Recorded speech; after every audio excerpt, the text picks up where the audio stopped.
Hi everyone, Lindsey LaPointe from the 19th House District, the far northwest side of Chicago. As Chairwoman Moeller mentioned, I chair the House Mental Health and Addiction Committee. I'm also a licensed social worker. And the thing that I want to add to this discussion is that Medicaid is the biggest funder of behavioral health care in the entire state of Illinois.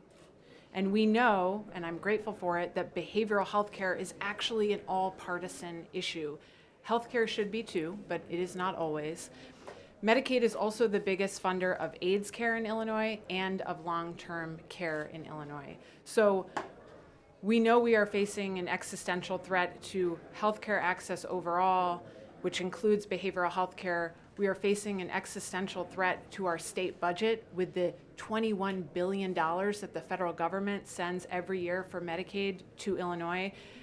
And we are also facing an existential threat to our health and human services infrastructure. All of our nonprofits and all of our hospitals around the state are thinking about this every day and trying to plan for what we are going to do if Medicaid is indeed cut. We've heard a lot about the ACA expansion population, so I just want to pull back the curtain on that briefly. These are the 772,000 people in Illinois that now have Medicaid coverage that did not until we expanded the ACA to cover them. So these are adults between the ages of over 19 and under 64 who do not have children.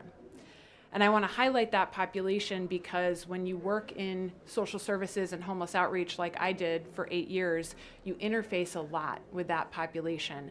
And up until 2014, those adults who didn't have kids under 18 had no way to access Medicaid for their behavioral health or for their health care, even if they were under the income threshold. And most of them were that I was interfacing doing homeless outreach. So I have lived through a time where a person in that ACA expansion population desperately needed therapy or desperately needed drug treatment, and there was no access to it, no insurance coverage at all.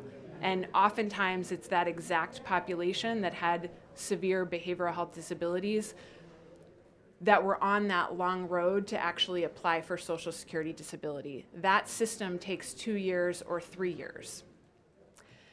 And once they achieved that, once the federal government said, yes, you are disabled, then pre-ACA, that person would get access to Medicaid. So many of us have lived through those times. We cannot go back. All of this is incredibly important, but I wanted to pull back the curtain on that ACA expansion population so people really understood who we are talking about.